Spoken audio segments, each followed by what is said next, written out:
Oh my Lord, take this soul, lay me at the bottom of the river. The devil has come to carry me home, lay me at the bottom of the river.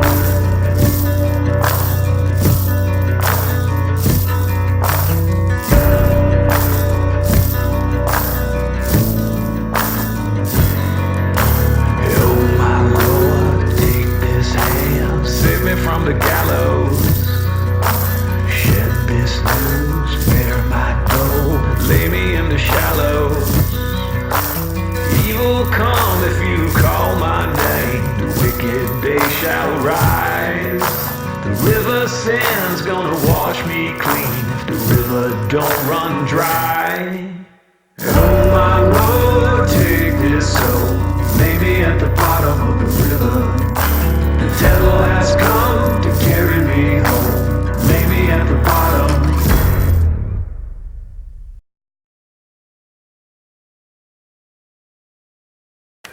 What's up, everybody? Welcome to the Blue Line Outdoorsman. Today I'm going to be sharing how I go about getting my Beagle puppies started on chasing rabbits. Now I've got two puppies that I raised from the litter, and I got a male and a female in here. What I've done, I've come in here and blocked off this whole section of woods with 3-foot chicken wire. A lot of people like to do 4-foot when they, fencing in rabbits because they feel like 3 foot's just not high enough, but I've never had any problems with rabbits getting out or anything like that. I trapped one a couple days ago and I put him in here. So what I'm going to do is I'm going to take my puppies. They're already sniffing around here.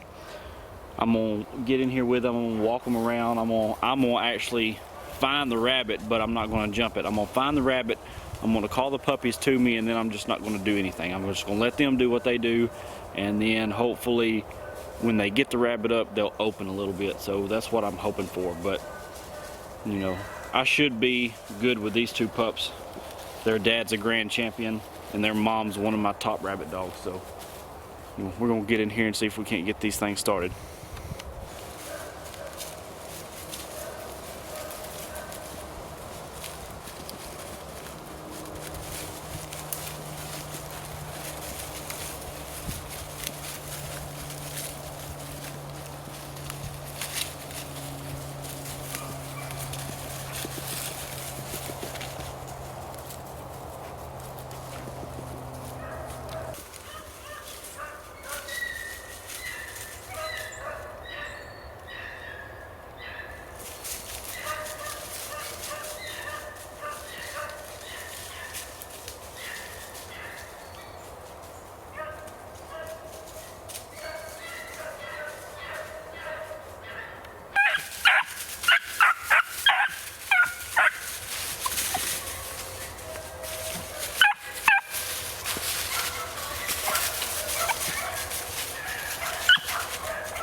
Okay, so I didn't have the camera on in time for that one because I thought the rabbit was over here because I seen him earlier. So I thought he was bedded up over here and I was trying to find him, but they actually did this all by themselves. The rabbit was sitting over there and they jumped him up before I could get the camera on. But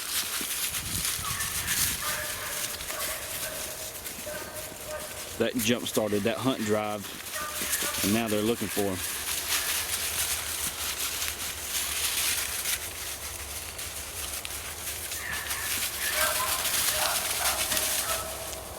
You're gonna go back and check where he was sitting.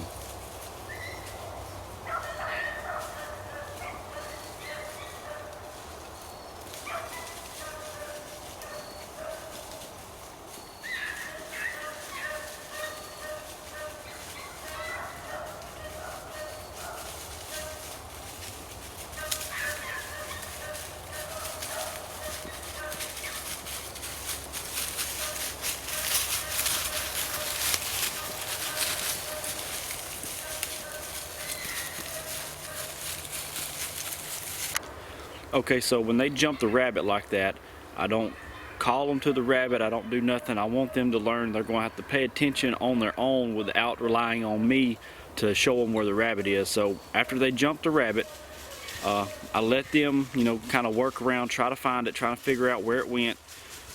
And then I give that rabbit plenty of time to go somewhere else in this enclosure, bed back down and hide, and then we'll start all over again. We'll go, I'll look and see if I can find the rabbit. If I can, I'll call the dogs to me. When the dogs get over there, I'll shut up and I'll just let them work it out and find it on their own.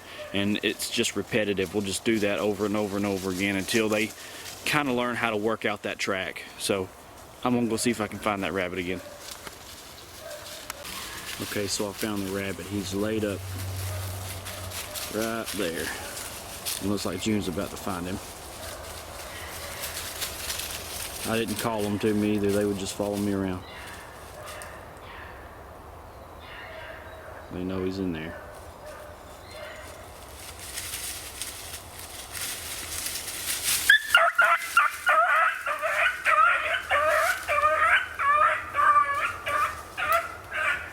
There goes the rabbit right there.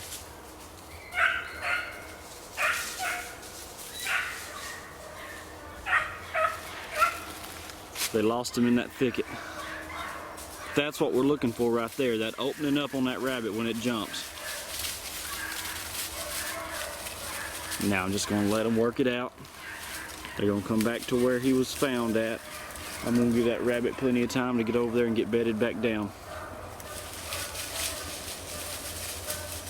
That was a good job, and this is the first time these puppies have been in the starting pen here, so that's a good job.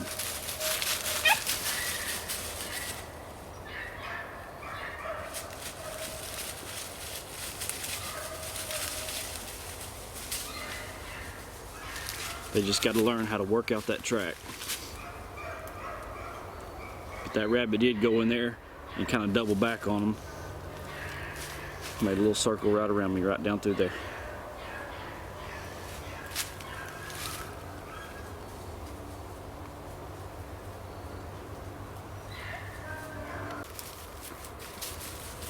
That rabbit is right there where he's at, right under that stick. They're finding him real good today.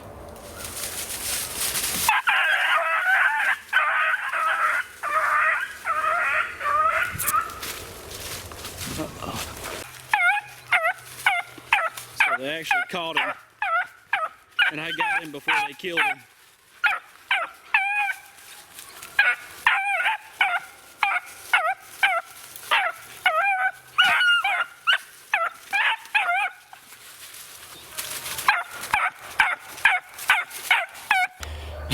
Okay, so they ended up catching him that time, which I didn't expect to happen. But I got to him before they actually killed him, and I took him away from him.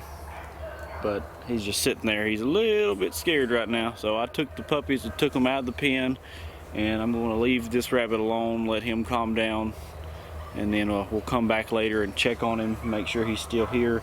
If he's gone and he's hid, we'll put the puppies back in the pen, and we'll try to jump him up again. But if he's still acting like he's a little weak from them catching him, then what we'll do, we'll just leave him alone for a couple days and see if he pulls through. If he pulls through, we'll just start the repetitions back over again.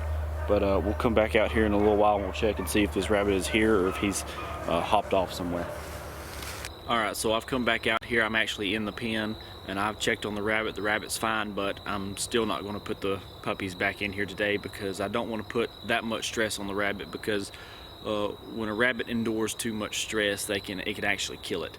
So I'm just going to go over a few things for, you know, getting a puppy started that works for me. You may know a different way that works better for you, but this is how I do it, and I've had a very good success doing it this way. First off, me putting this pen here in this little block of woods right by where I live helps tremendously. I can trap rabbits and put them in here, and I don't have to worry about turning the puppies loose in an unfenced area while they're still learning and them run across the road, get hit by a car or anything like that, because right now they still got a lot of puppy in them because they're so young. So if you put too many puppies in here at the same time, what you're going to get is a lot of playing, and it's going to be hard for them to focus on what you really want them to do. So I do 2, maybe 3 max, depending on the temperament of the dog. So I've only got 2 right now, so I put both of them in here, and they did really well. I was really pleased at how they actually ran the rabbit. You know, when they found the rabbit, as you can see in the video, they wasn't real sure what to do with it. They knew it was there. They stood there, they stared at it, and then they finally decided, okay, let's go investigate. And they jumped the rabbit. And of course, when they opened up on it, I was really pleased with that. But the pen is necessary for me. A lot of people will run them in the wild with grown dogs, but it's just easier for me to get them started faster when I can control the environment. I can keep the rabbit where I want to keep it. I can keep the dogs where I want to keep them, especially being young, and you know, they don't have that discipline like an older dog will. Okay, the second thing you're going to need when training your puppies in a pen like this is your pen needs to have good cover in it. You can't just put a fence in a wide open area and put a rabbit in there and put the puppies in there. Yeah, you're going to get some sight chases because they're going to be able to see the rabbit, but they're also going to catch it a lot faster, and they're going to kill it. And what you don't want them to do is kill it. You want that rabbit right now when you're starting the puppy to get away, and you want to build that want to go find that rabbit. So, you know, as you've seen in the video, again, the rabbit got away from them, but when they lost the rabbit, they put that nose on the ground, and that hunt drive really kicked in, and they were really looking for that rabbit. So good cover is essential because you want it to be able to run off and hide again. And you know, when you got some thick areas in a pen like I have here, the rabbit can make a turn on them dogs if they're chasing it, and they will lose sight of it, and then that's what you want, because then they got to use their nose to find the rabbit. The third thing for training puppies in a pen like this is rabbits got to have food and they've got to have water. So what I did was I just got a simple kiddie pool from Walmart. I dug a hole in the ground inside the pen, and I set the pool in the ground, and I filled it up with water. Basically, it's serving as like a little small artificial pond. So they have water 100% of the time in this pen.